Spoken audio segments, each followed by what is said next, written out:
Welcome to the Right Goch. He's Dan. And that's Amy over there somewhere. In the void. Let's get started straight in, shall we? Yeah, let's go. Well, we've got to start with the big one, haven't we? The Trump attempted assassination. All over the news. Not the best day for politics in the world. It really isn't, is it? So, for the very few people at this point that might still not know exactly what happened, Saturday the 13th of July 2024, former President Trump got shot at. Yep.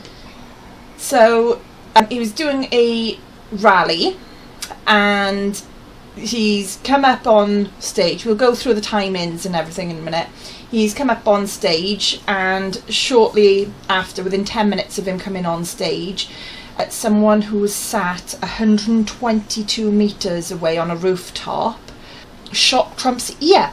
Yep.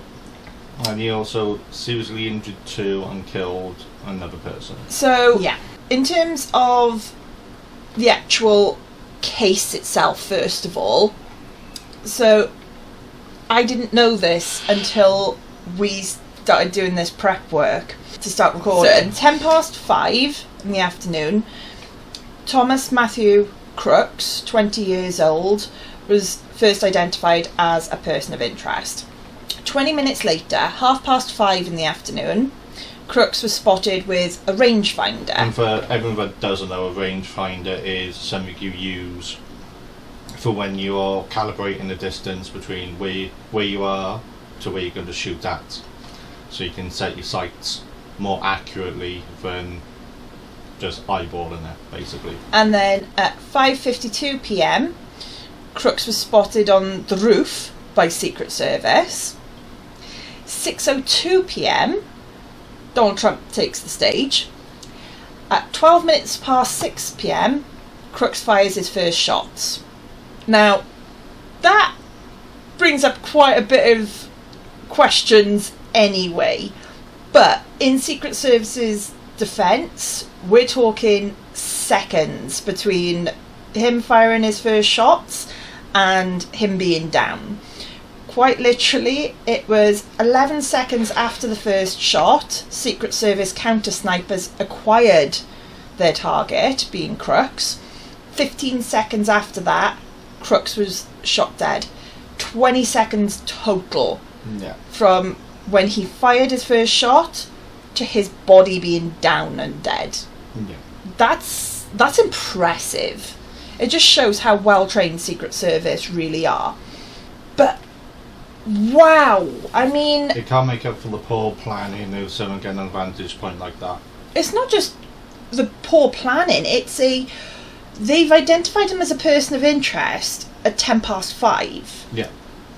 He's 122 metres away from the stage. Now that's not even decent sniper level in terms of, you'd expect a decent sniper to be a minimum of 200 metres away. Yeah. He wasn't using a sniper rifle, he was using an assault rifle. Yeah. So he would have had to have been closer, but in terms he could have went the spray and pray approach. So thankfully he was trying to do a shot, not just open up your full mag and if you hit, job done. That's why I'm saying in terms of like a sniper. And that's why he was using the assassination. rangefinder to set up his sights. He went there with clear intent to use that weapon as more of a sniping. He wasn't intending, by the looks of how he's planning, to hurt other people. But when you're using an assault rifle instead of a sniper, you haven't got anywhere near as much control. You haven't got the control. When it kicks, you move and you lose. It takes you longer to acquire the target you are going back towards. Yeah. And you won't, unless you wait, re-aim, get your breaths right, which takes valuable seconds. If you are going to know you're going to die at the end of this because you're going up against the Secret Service, he went out there to kill. And the other thing they did find was a car bomb in his car as well. Yeah. So he was there to do serious damage. Exactly. I'm referring to him as a sniper in terms of everything he's done was very clearly intent on hurting Trump, and he, at least the shooting element of it, he was doing his best not to hurt anyone else. Yeah, but I think if he failed, he would have tried doing like a mass casualty. Exactly. Event. Yeah. So that's why I'm referring to him as a sniper, in the sense of he hasn't gone to do like school shootings. It's not take out as many people as possible. No. He's purposely tried to take out Trump himself. Yeah. Which doesn't make any of this any better whatsoever. Regardless of if you like Trump, love Trump, hate him, this isn't the way to deal with it. It's never the way, because especially in America, how America is, if he died, whoever they pick as the next president nominee for the Republicans will be battering on about his heart and soul. He's going to carry on the great work of Donald Trump, and he's going to win just because Trump is dead. Then, now Trump has been shot in the ear, and we've all seen the photos of his ear bleeding, punching the sky, and if you've seen the videos, you hear everyone behind it going USA, all the classic American stuff, where he's going to get a bump up now like Ronald Reagan did when he got shot. Yeah. You exactly. know, it's one of those things where it is the case now, he has to do something seriously bad to not lose. I've got a proper question that, if I'm wondering it, I'm willing to bet there's at least one other person that could watch this wondering it as well. When he was spotted with that rangefinder, now my knowledge and understanding of a rangefinder is extremely small, but there's no way of that being mistaken for example, binoculars or something like that. Surely if Secret Service saw him with a rangefinder at that point, or any law enforcement saw him with a rangefinder at that point, considering he's already identified as a person of interest 20 minutes beforehand, why not, when seeing him with a rangefinder, take him down then? Is there something about the rangefinder that I'm missing that would be, there is a reasonable excuse for him to have that? Yeah, it's, if with America with a lot more guns in, which anyone could want a gun can get a gun. Yeah. So one of the things you do use in like Pennsylvania, so most people will have a rangefinder in their house, and they're to a penny over there. We're trying to get a nice pair of binoculars. So it would be reasonable to use a rangefinder as binoculars as instead. A binocular, because if you buy quality, you can zoom in and see it lovely. Okay, so through one eye. I mean, it's not the best approach. Binoculars are better, but for instance, if you got a very, very good rangefinder in your house, do you really want to pick up a pair of binoculars for one thing? That was the sort of thing to me, a rangefinder is a very specific tool. So personally, alright, we are in the UK, so maybe that's why I see it completely differently. But to me, if I'm at some sort of rally and I see someone there with a rangefinder, I'm immediately going, what the hell? Why have they got that? That's not something I would expect. Yeah. I would expect them to have binoculars, sure. I know there's these other things very similar to binoculars but look very different, and I can't think what they're called right now, but I know those as well. A rangefinder is like you said, it's on the one eye, so it's, to me, it wouldn't be the best thing to view something, so I'd be freaked out the second I saw it. And if I was law enforcement, I'd definitely be pulling them over going, yeah, rangefinder? Here? You're up to something. Get over here. I've only got $2 in my account and I can't afford it, and I've got it in my house. So yeah, it's fair enough then. Especially the way Trump is aiming for more of the lower demographic, poorer people to be his base. Yeah. So yeah. So you've got reasons why you're carrying a rangefinder, where it's not illegal to carry one, but it does give red flags. But if you pour and that's all you've got in your house, and you're going to be at the back of it. Yeah. All right. Fair enough. I can make reasonable explanations for it. Yeah. That's fair enough then. The reason why he became a person of interest is he was carrying a rangefinder and he didn't get to the metal detector gates. He walked away from it. So that and walking away gives you a lot more red flags than... Yeah, exactly. They definitely, looking at what's come out after the fact, they definitely should have... Oh, they massively dropped the ball. Pulled him over. They've dropped the ball on this one. Yeah. To a crazy level. You know, and there's going to be a lot of changes in the way the Secret Service operates and coordinates with local law enforcement, because now, yes, Donald Trump's a big target, but Donald Trump, as we know, have crazy ass supporters from the 6th of January. Will they try it on the current president? I'm not saying they will or not, but it does start building questions. It builds a lot of questions of how they're going to protect these people, protect Trump, protect Biden, and future ones, where how toxic everything's become. It's so thing, whatever you believe or don't believe he will do and he won't do, there's no reason for this in any type of political space. Exactly, yeah. And I will say, I'm not a fan of him, but I don't want him to be killed. No, I don't. Because it doesn't solve the problem.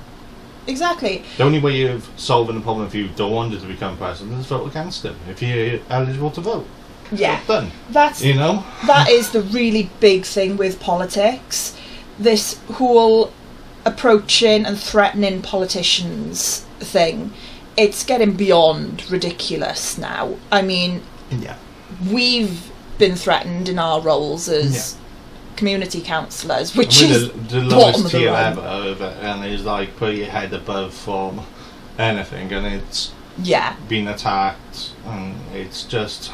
And then, you know, we've watched our more senior friends and things that are in county council, the stuff that's happened to them where they've had their properties damaged, they've had things stolen, they've had threats, they've had racist attacks thrown at them. And then, you know, as you go up into Senedd and Westminster and stuff, you know, we've seen MPs getting killed. Yeah. You know, then just you for look being an MP, you know, and not being even the controversial one, like over here being Nigel Farage. Like just being, you know. And look at Farage as well. Alright, I joked about the milkshake thing, and I'll still joke about the milkshake thing, because whilst I don't agree with doing it, and I've said before, yes, it is assault, there is an element of funny. Nigel Farage having milkshake thrown at him. But then someone took it way too far, throwing wet cement at him. Yeah. You know. And that's not... And he got arrested, that guy did. Yeah. Well, both of them, the milkshake and the cement got arrested. But the cement one could have blinded him. Yeah, what if there'd been a child stood right next to Farage at the time, and it landed in the child's face? Yeah. You know, that's an innocent person as well then. It's one thing when it's something really silly like milkshake or something like that. Or like a cream pie, or... I mean, there's a fantastic one of John Prescott bloody punching a guy in the face when he has after having the egg. Yeah, we've shown that one on the podcast. There was ways of doing it. You know, and I've always said fair play to Prescott. At the end of the day, if someone's going to put an egg in my head at that range as well, and I don't know what it is, I'll turn around and take a swing at you, mate. Yeah. You're good enough to throw it, I'll throw it back. Yeah. You know, that's more self-defence, that is. Exactly, and that's why Prescott got away with it at the time. Because he was blindsided. It was on video as well. He got blindsided by it.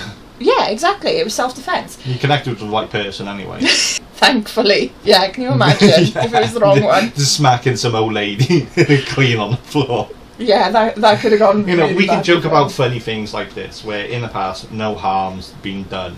Yeah. And it's one thing joking about it when it's after the fact and no harm's been done.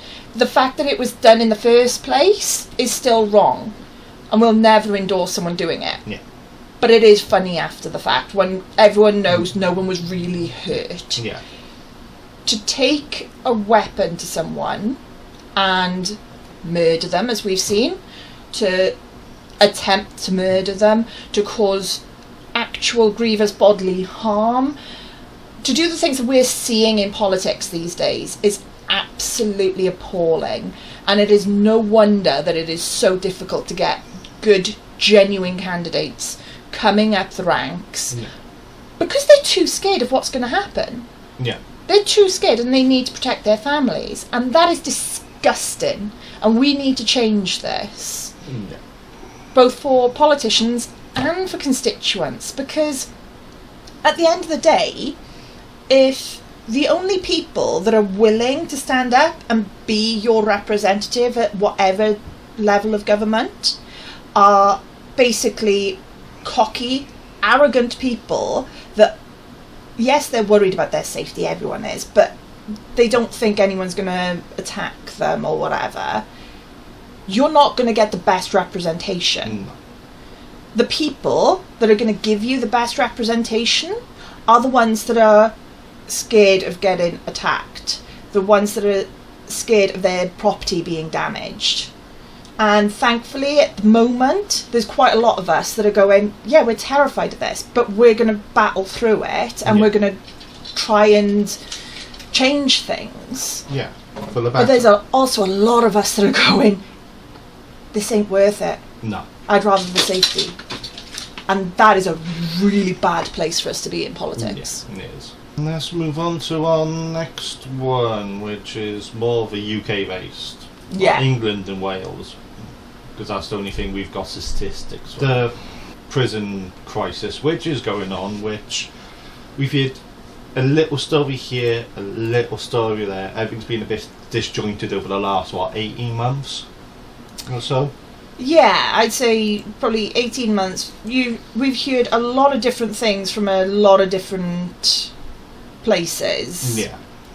And there's now been a new story come out, which, in one breath, I'm really not happy about this story, because it just proves the ineptitude of the UK government. However, in another breath, I've been proven right, so I'm very happy this story came out. Yeah. So, Dan, when the general election got called and the Tories seemed to be doing blunders throughout that general election campaign, what did I say on a repeated basis? Well, let's just put it clear, they're acting like Mr. Bean. Yeah.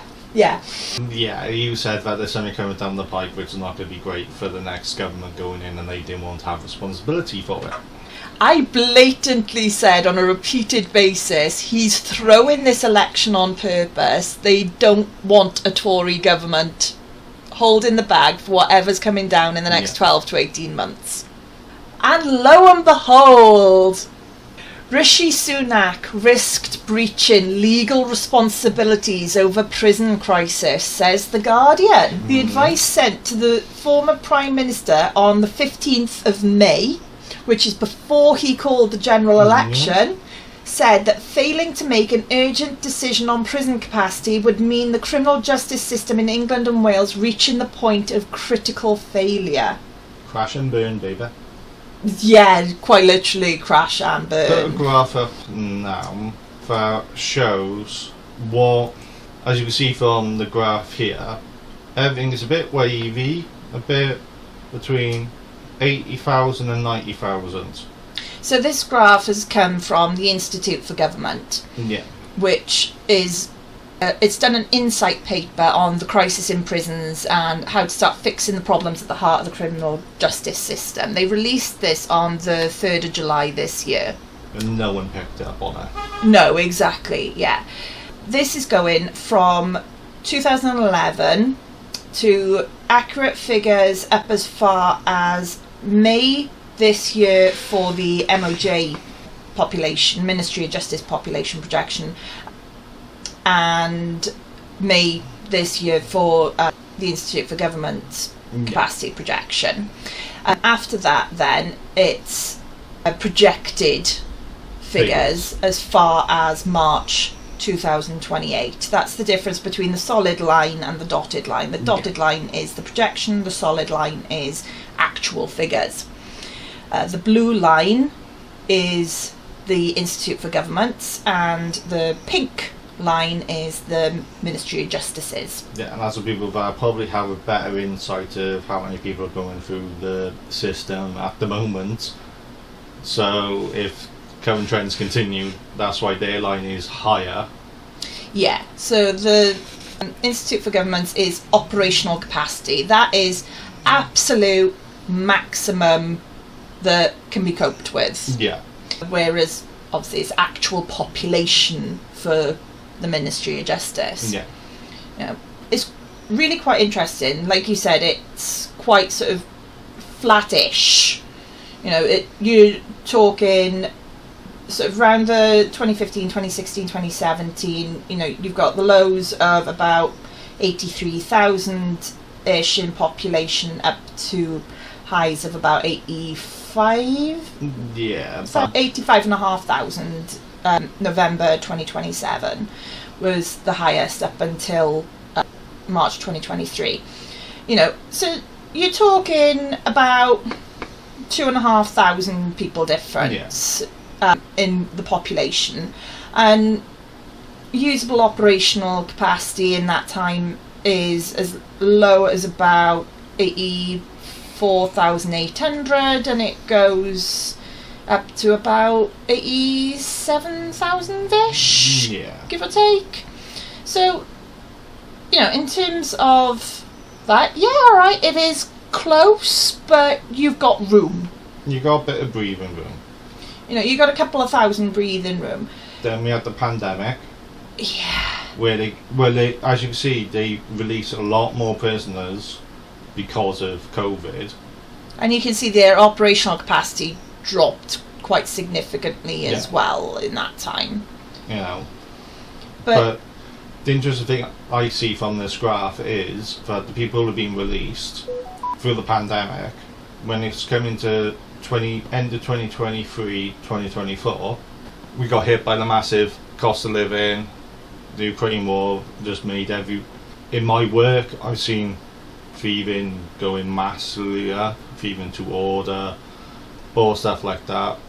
Crime, every time people get a hit in finances, crime goes up. Yeah, of course it does. And as you can see now, where the crisis of the cost of living hasn't changed. The government can say, oh, we're over it. We're not. Nowhere near it. No, exactly. No one's recovered from it. It's going to take us, most families, about 2 or 3 years to recover from it. Exactly. To go back to the spending beforehand. Yeah. Just to get back on their feet. And people like, I will shoplift for you to order. You want that lovely bit of steak, or that lovely leg of lamb, or that lovely bit of beef for your Sunday dinner. Give me a $5 and I'll get it for you. And now $5 will go on to drugs or whatever, or alcohol. But they will do it to order, and that's a whole big thing going around. But it just shows that people are getting caught, so the detection rate is up. People are getting caught, sentenced for all of it.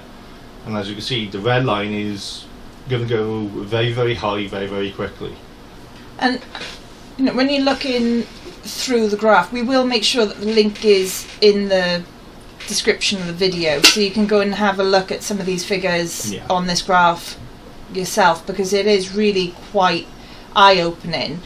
In August 2023, the actual population was 87,063. The capacity was only 87,891.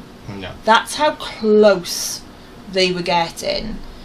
You know, September 2023, population was 87,793. So based on August's capacity, it was only just shy of 200 below full capacity. They'd somehow been able to increase capacity for September 2023 to 88,561. I mean, that would be a small prison opening, like 1,000 bed prison. Yeah, extra staff in places to allow for extra prisoners to go into existing prisons, things like that. There's a lot of things that could explain. I mean, the prison service is trying to expand. I mean, we've had all the scandals of prison officers doing things where they shouldn't with inmates themselves. Yeah, exactly. You know, which certainly doesn't help matters. Doesn't help anyone. But according to this, crunch is going to be coming down very, very soon because the dotted line, I'm not 100% sure how and why they've done it like this. This is rather confusing way of doing it. But the cross point where you go between population is now officially more than capacity, according to this graph, was February this year, but then obviously they've been able to keep it just below. I think it's because they're using publicly available stuff. They're still trying to correlate across. Yeah, there's a bit of a lag between what's what. But, according to this at least, by August of this year, capacity projections 89,695 and the actual population is supposed to be at 92,400. Yeah. You can't do that. No. It's dangerous, and we've got to remember as well that the way our prison system works is that innocent people do occasionally end up in prison. Yeah. People also get put in prison for not paying their TV licence. Yeah. Do we really want the people that, in theory, it should be a case of they've gone into prison, they'll be coming out very soon, they are good people that have maybe made one small mistake and they've had to go to prison. Do we really want them coming out being worse people because of their experience in prison? Prison's supposed to reform and make you better. It brings us on to how inadequate most of our prisons are. If most prisons in the UK were built in the Victorian era, so they're coming up to about, I think the youngest is like 150 years old prisons. Yeah. And the oldest a lot older than that. It was like the two prisons close to us is Cardiff Prison, which is a Victorian era prison. If you've ever been anywhere around Queen Street train station, you can look across the prison, and it is solid brick, and it looks like it's been there forever because it has. Well, it opened in 1832. Yeah. So it's coming up to its 200th anniversary soon. Yeah. Not far off, is it? Yeah. Then the other closest one is Park Prison. I know that's about 40 years old, something like that. Oh, it's younger than me. 1997. Fair enough. November 1997 it was opened. 10 years younger than me. Yeah, it is. And it's like all the problems we've got in the prison at the moment is like Park Prison itself. Between February and May of this year, there's been 10 deaths of inmates. So we've had 4 believed to be drug-related deaths since the 27th of February. One prison staff member has been arrested in connection with drug dealing inside Park Prison. Yeah. The 10th one was not believed to be suspicious, and the coroner was informed. Park Prison is one of the UK's largest Category B prisons. Yeah. It holds male adults and young offenders and convicted sex offenders, as well as people waiting trial for sex offences. Yeah. So we are talking the more hardened criminals, the more serious offending criminals.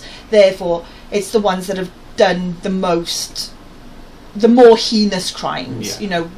This particular prison, we're not talking about the TV licence dodgers, the ones that have been arrested for nicking a loaf of bread from Tesco's. Yeah, we're not talking petty crimes, generally speaking. We are talking the serious ones, the ones that have... Like broken into your house, nicked your car and beaten you up for good measure. We're talking the ones that have ruin people's lives, Yeah. or at least cause serious damage to people's lives. You know, so there is a certain attitude in the media and the communities sort of going, well, considering They what they've deserve done, do we really care? And I get that. And to a certain degree, I agree with it. Yeah. When it comes to Park Prison. However, there's still a certain element of we allow it to go under the carpet and ignore it. What's to stop it happening in the other prisons where it is the person got arrested and sent to prison for stealing a loaf of bread because their benefits were stopped, they're struggling to find a job, and they didn't have enough money to feed their kids, and all they did was steal a loaf of bread. Yeah. You know, which it does happen. It is rare, but it does happen still in the UK. Yeah. You know. Or nicking baby formula is a big one. Yeah. Stealing baby formula is a massive one. Yeah. And it's, again, rare to get them sent to prison for it, but it does happen. Yeah. You know. And South Wales Police have said previously that a synthetic opioid called natazine has been identified in connection with 4 of the deaths, and spice, which is another synthetic drug, and that one's a really nasty synthetic drug, has been identified with 2 of 4 drug-related deaths. It's like with most synthetic opioids, they're about up to 5 to 1,000 times stronger than morphine and heroin. You know, you don't know what you're getting in that and how they've mixed that up. You're getting a powerful drug. And spice, even though that's not a synthetic opioid, spice that ruins lives. That is an absolute I horrific still remember the one. time when all synthetic cannabises were actually legal in the UK and selling in shops. Yeah, you could literally pop down to your corner shop and grab synthetic cannabis. Yeah. And spice. Spice was legal for a little while before the government and police forces realised what on earth it was. How bad and how destructive it is.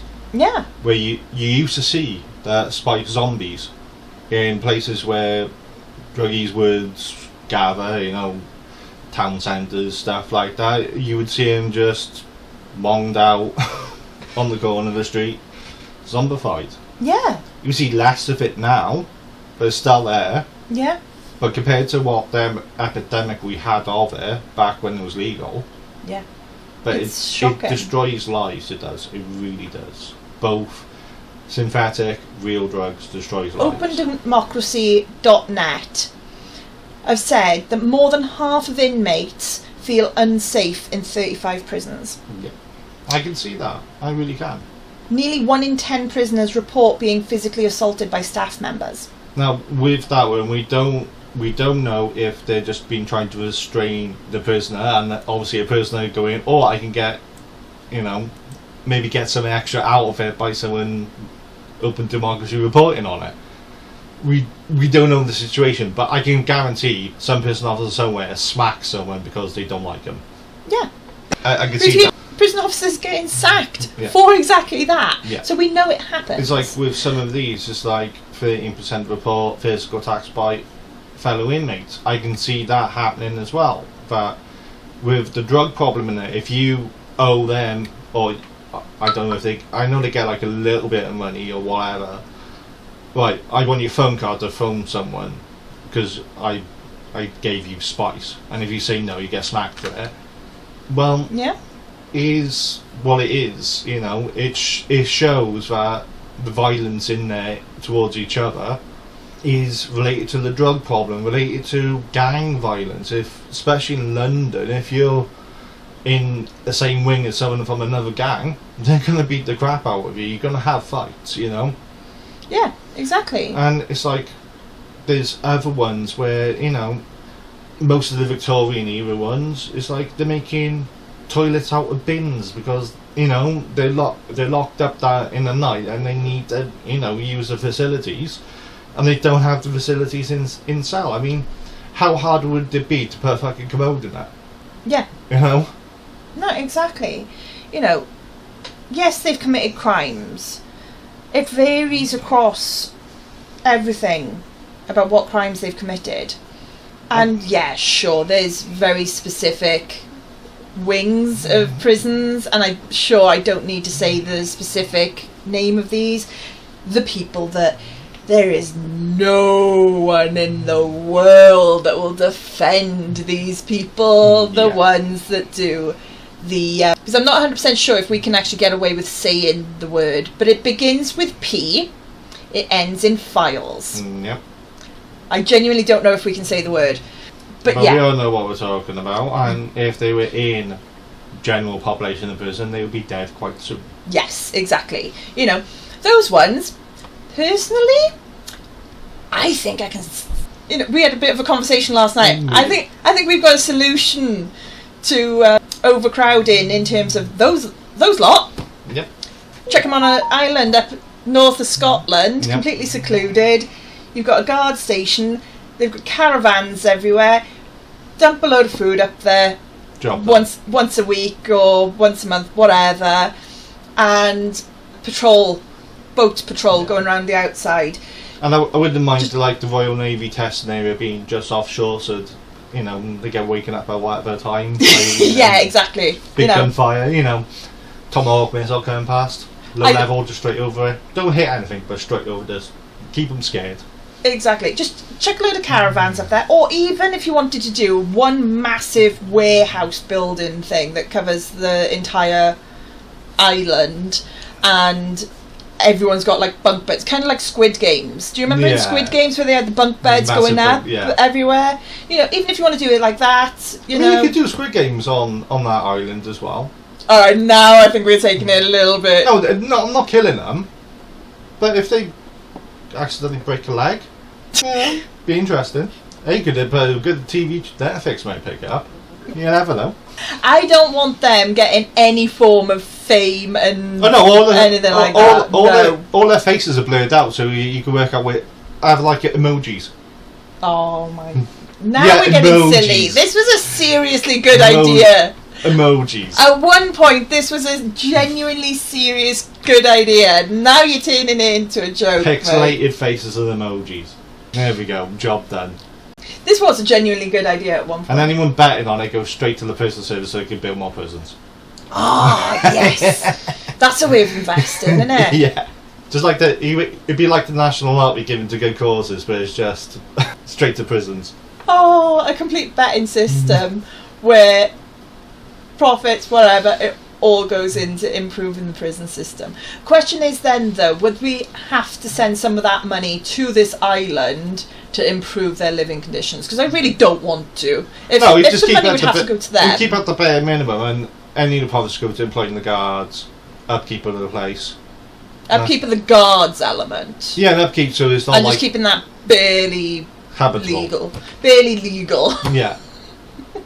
Either caravans or a giant warehouse with bunk beds. I will emphasise, be careful if you're wording because of the talk we're on about calling it barely legal, okay? Oh!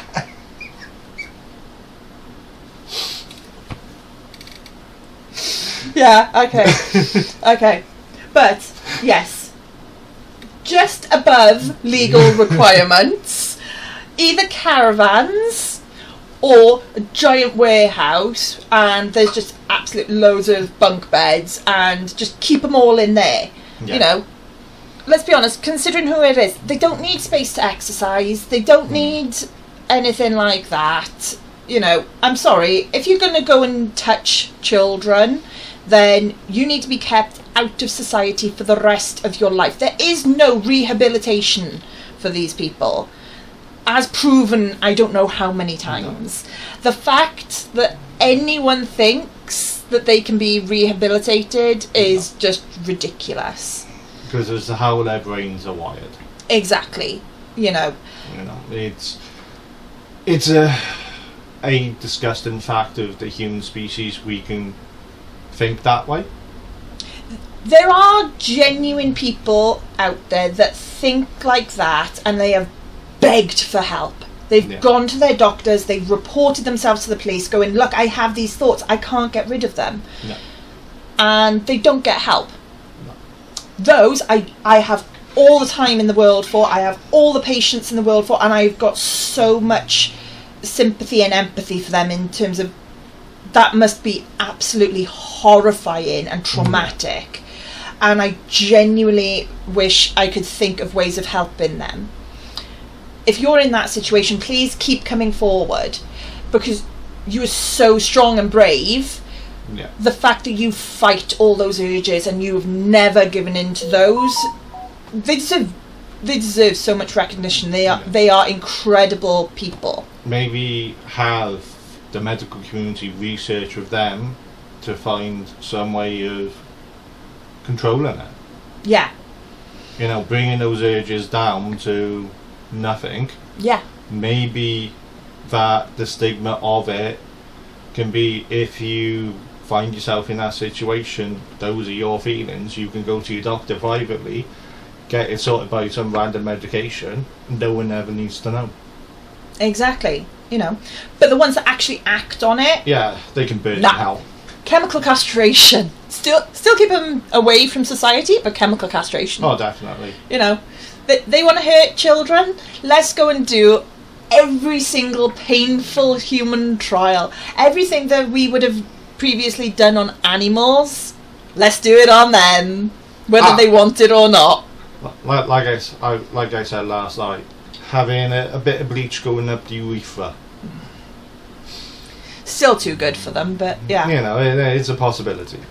Yeah, exactly.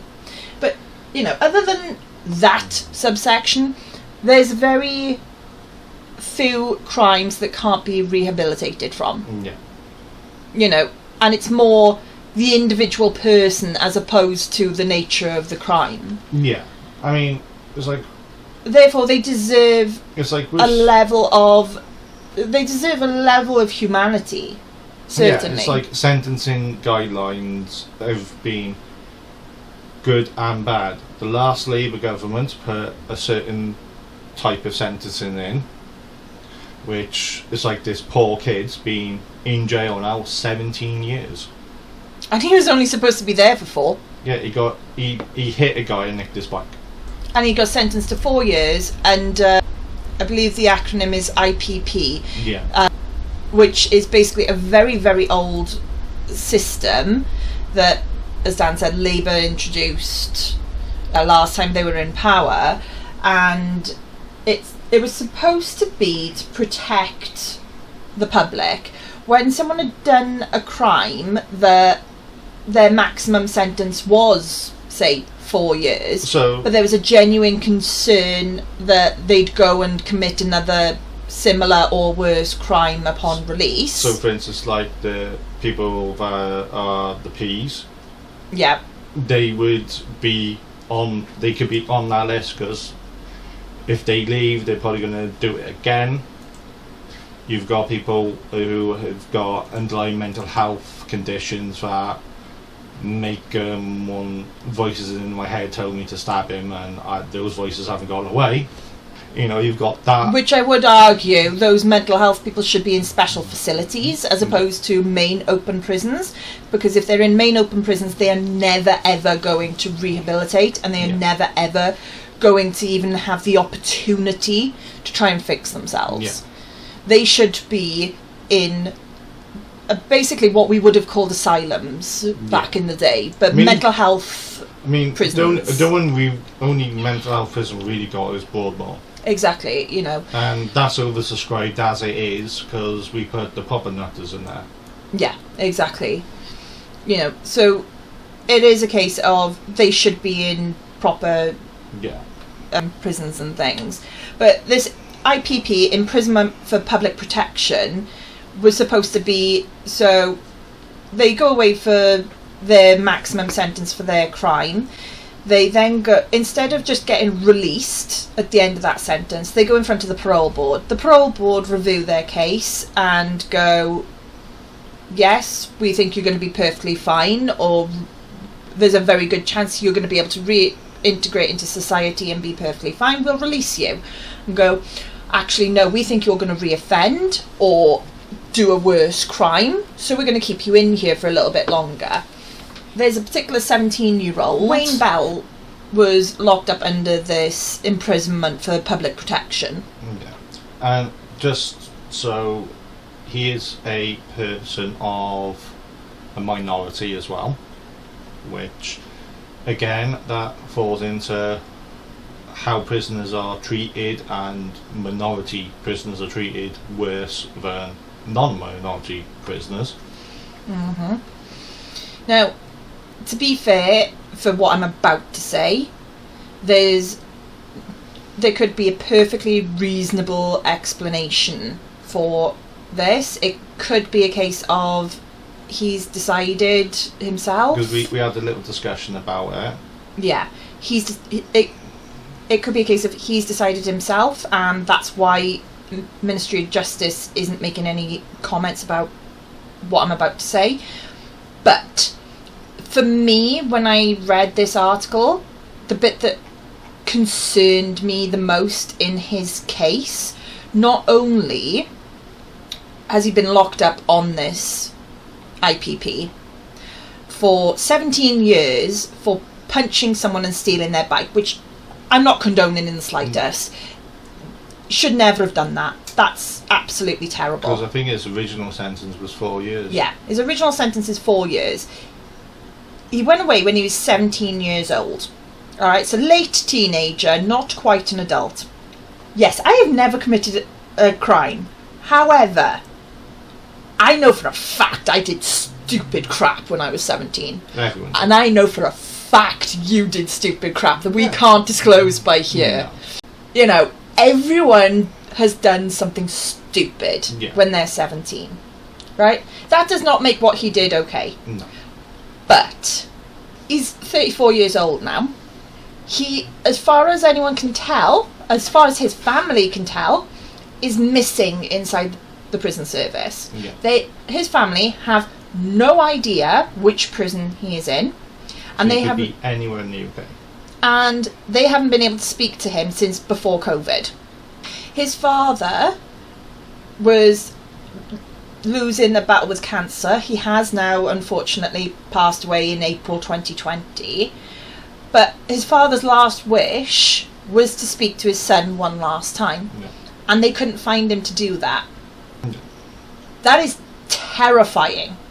But like I said, it could have been his decision not to speak to his family. Yeah, it could be a case of... As a grown adult, at the time probably, he was a grown adult, the prison service do respect the wishes of the prisoner. Yeah. So it could be something like that. You know, I don't want to be sounding like I'm blasting Ministry of Justice and the prison service, because I'm not. We don't know. We don't know the facts in the case. We all we've got is one-sided on here. Exactly. But it is extremely concerning. Yeah. You know, you can say both. You can say this is extremely concerning and worrisome, whilst also acknowledging there could be a perfectly logical, reasonable explanation and a perfectly acceptable one. Both facts can be true. But it is absolutely terrifying that a family have no idea where he is. And it could be a case of, he said, look, I'm stuck in here, I'm never getting out, I'm giving up, and I don't want my family seeing me like this. This is my life now, so... Yeah, I don't want my family seeing me like this. I don't want my family coming and seeing me in prison. Therefore, I'm going to tell the prison service, I don't want to speak to them, I don't want them knowing where I am. Under no circumstances do you allow them to contact me. Yeah. At which point, it's a shame. Yes. And it could be a case of the family have been specifically told this and they don't like that answer. So that's why they've come out to Daily Mail. To try and publicise it a bit. And hoping that they can guilt trip him and Ministry of Justice into giving them information. Yeah. It could be that. Just to play devil's advocate. We just don't know. But taking it as is, where the family are saying, we don't know if he's alive or dead. We don't know what prison he's in. We've got no idea what's going on. And as far as we can tell, they haven't heard anything about the paroles either. No. You know, and what's really regardless, before anyone lost contact with him, you know, he went in as a 17-year-old who has done one thing wrong. As his paroles were getting rejected, he started fighting inside prison. He started, I don't want to say like he's become a ruffian, because we don't know that, but he's certainly gotten into altercations. Yeah, I mean, it And could he's be the basically adapting to life inside prison. He's become a lifer, Yeah. you know. That's not what should be happening in our prisons. No, and that's not what these were designed for. Is It was supposed to be rehabilitation, and they come out and they've served their time. They're able to carry on with the rest of their life. yeah, Yes, okay, there's certain things that I will always say we've got to use extreme caution on.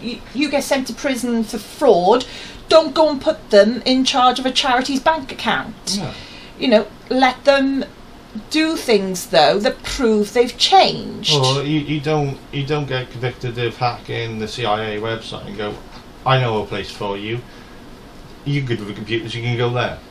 Although I would argue if you're able to hack things like GCHQ and CIA and You probably get recruited. FBI, you probably should be considered for a recruitment drive, because at the end of the day, if you're able to hack into them, Yeah. what else can you hack But into? you know, the that's one of- sentiment's there. That's one of the few crimes where actually you probably should be getting a job from it. Yeah, you got like a 5-year suspended sentence on community service. Your community services, you know, attacking the British enemies. Yeah, exactly. You know. In terms of day-to-day stuff, though, you know, it's a case of when you go in for a crime, Yeah. you should serve your time, be rehabilitated, Yeah. come out, be able to get a job, be able to... I mean, it's like an alcoholic attacks people. You don't put them in the pub. No, exactly. You know, the whole prison system, justice system, needs to be reformed. We need to have a look at ourselves as a country, as a people. Of 1 minute we're all talking about reform, but if we don't like a certain person getting a sentence that we think is too low, we shout about it. Yeah. Where there are guidances of sentencing, but you get the likes of The Sun, the Daily Mail, BBC, anyone going, we think that sentence is a bit too lenient. Next thing you know, there's a review on it, and a couple of years get slapped on, you know, and that poor guy or girl is just basically being added more time because the public have gone, nah, we want more. Court of public opinion. Yeah, and we need to change that. It needs to be from sentencing to, right, you're going into these places to come out better. Yeah. We need to change the entire attitude. Well, the narrative of it as well. Yeah, the entire attitude and the narrative. This is what our prison system is supposed to be. Yes, there is an element where there are going to be lifers because they cannot be reformed. Yeah. But they should be the minority. The majority, it should be reform. They come out, they're able to get jobs, they're able to be productive members of society. Yeah. Not homeless drug addicts Yeah. and the I like. mean, homeless in general, most people, a lot of, when I was in Cardiff, people are homeless, trying to get into fights and that, Just because they couldn't get into any hostels or anything like that, and it's middle of winter. They'll get in a fight to get arrested so they can have a warm place to stay. And to be clear, this is in the minority. We Yeah. are aware of that.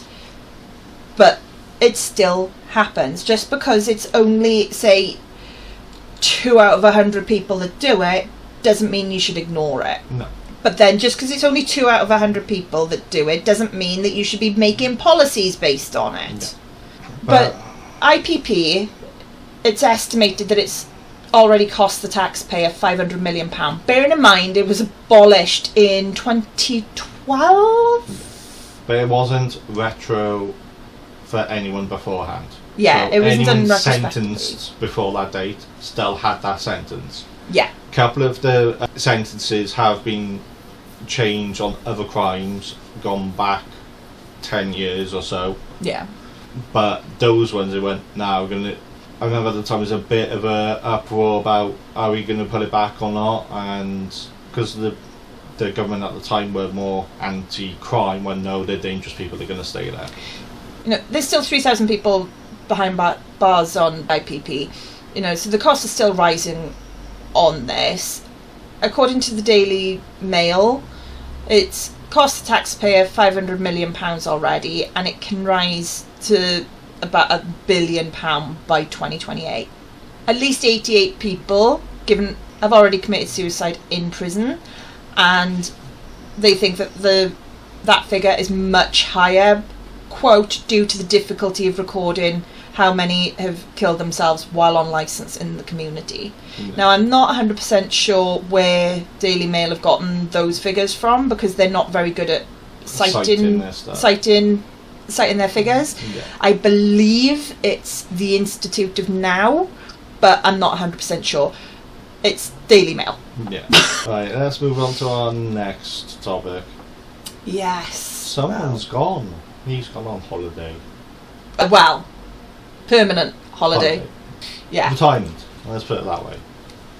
I gotta be honest, I was a little bit reluctant with this one about even including this week, because we spent an hour and a half basically on him last week. Yeah. But we kind of have to, we don't we do live in Wales, and we now have no First Minister, so, you know... Well, we've got a First Minister sitting there waiting until the Labour Party decide who the next First Minister is going to be. Yeah, so we've got a lame duck. So this has actually been misreported quite a lot. By everyone. Yeah. You know, literally, I can't believe how many people have misreported this and not corrected it after the fact. It's actually disgusting. Yeah. But that's exactly what we want to do with Iddrai Goch, is demystify stuff and make sure that people have the correct information. And if we do get it wrong, then we will come back and go, sorry guys, we got it wrong. We misunderstood. You know, and we'll put it right. Yeah. But when we left it last week, Nation Cymru had just done an article saying Hannah Blythen wasn't our source. Yeah.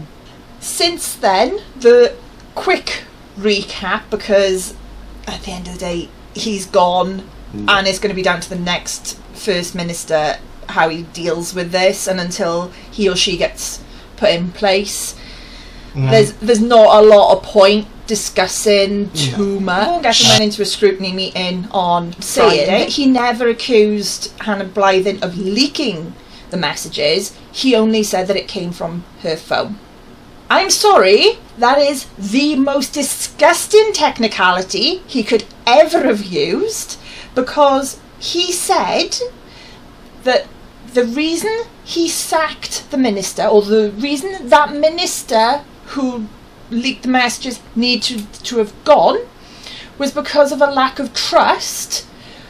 Ministers needed to be able to trust the conversations they were having in private would stay private, and they didn't. Therefore, alright, he may not have used the words Hannah Blythen leaked these messages, but he certainly heavily insinuated and heavily implied it, to the point any reasonable person would believe that she did it. Yeah. Therefore, I'm sorry, that argument does not fly. No. Then we fast forward to Monday, was it?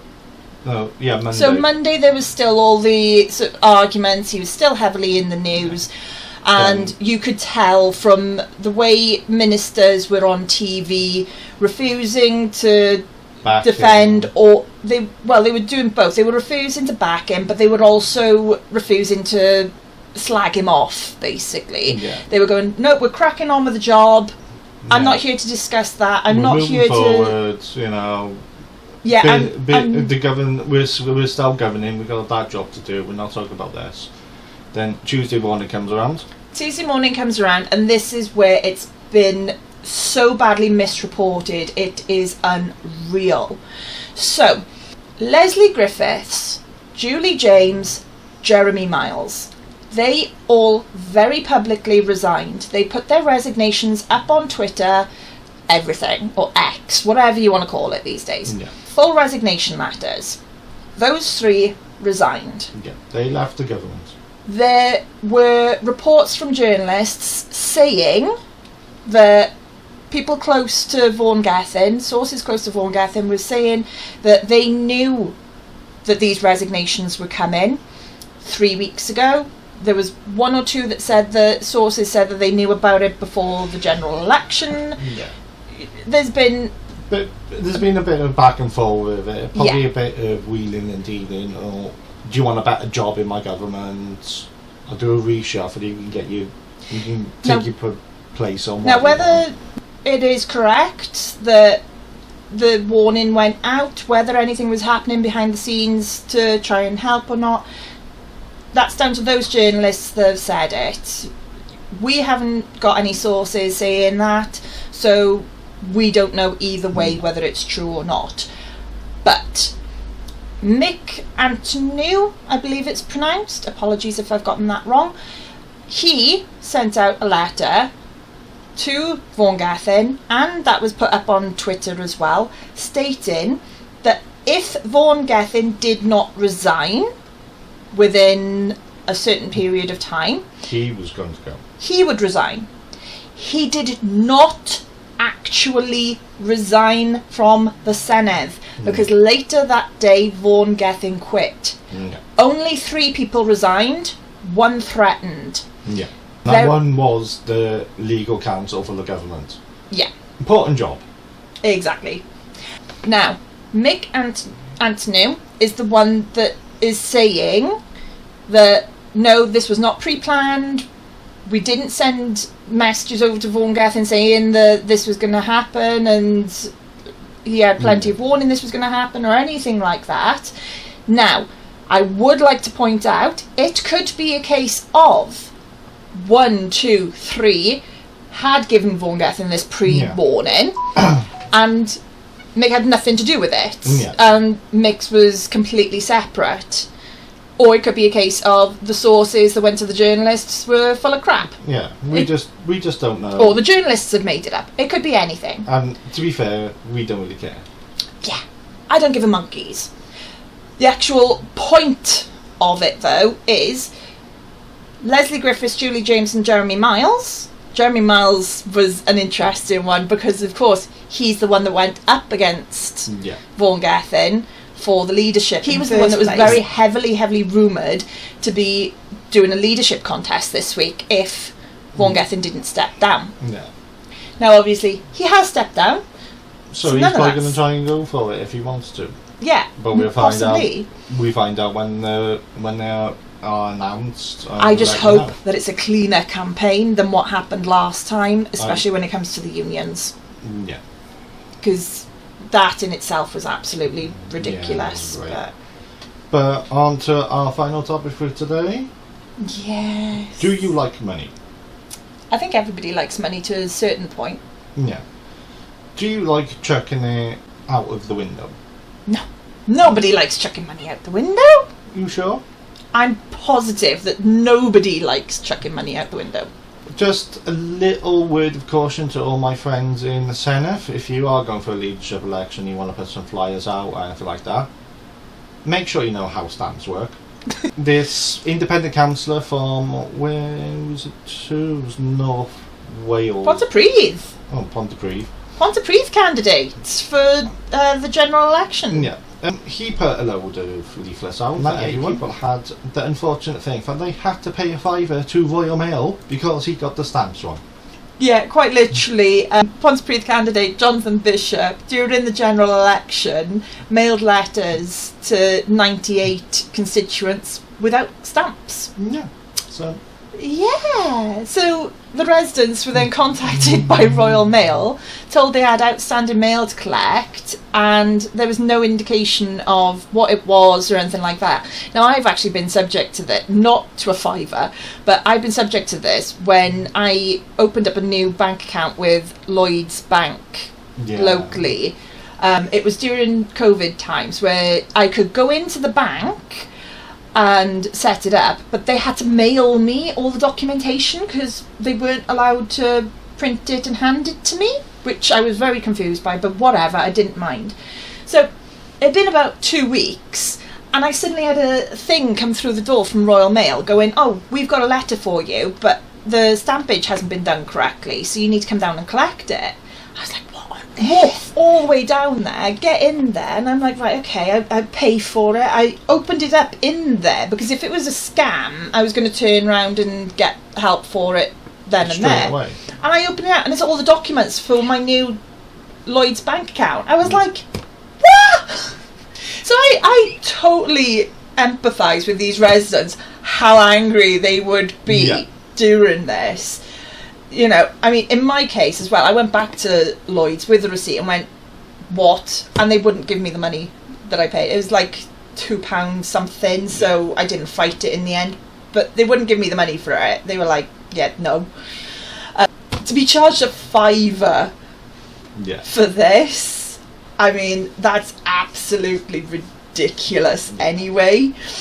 But then to find out that it's a piece of election campaigning that you never asked for. At least I asked for my documents. So yeah, anyone in the Senate, make sure you get the stamps right. Yeah, exactly. And I think that's the end of it. I think it is. Thank you all so much for tuning in this week. Again, you know, we've still got absolute loads coming up. Podcasts are now going to be launching every Friday on all our channels, Spotify, Rumble, YouTube. You guys didn't seem to be massive fans of audio only, so we're going to go back to having these videos up. We will be testing different ideas with the audio and things, but you know, it's trying to find what fits right, what works, what doesn't work, you know, still early days. Exactly, yeah. But we can see from the analytics you guys weren't massive fans of audio only, so we'll keep messing with it and see what you think. Yeah. And for the full list of channels, go to the link space. Any improvements you think we can do, any changes you'd like to see, just let us know in the comments. Any platforms we're not on. I'm not making the TV channel or radio channel. Those two are definitely no's. Too expensive. But anything else, just let us know. Yep, we're happy to have a look into absolutely anything. And as always, guys, you know, we love hearing comments, feedback on all the changes, especially graphics, audio, and things that we're doing on the stream. If there's a topic you want us to address specifically, or if there's something that we've said that you're thinking, hang on a minute, I want to put a different view in, give us a shout, especially now that we're recording these and sending them out to you guys. It's even easier for us to just bring you onto the stream whenever's convenient, and you can have your way. In between each recording, so there's plenty of time. Exactly. Thanks again, guys. Have a fantastic weekend. Enjoy and have fun, and we will see you later. Bye. Bye.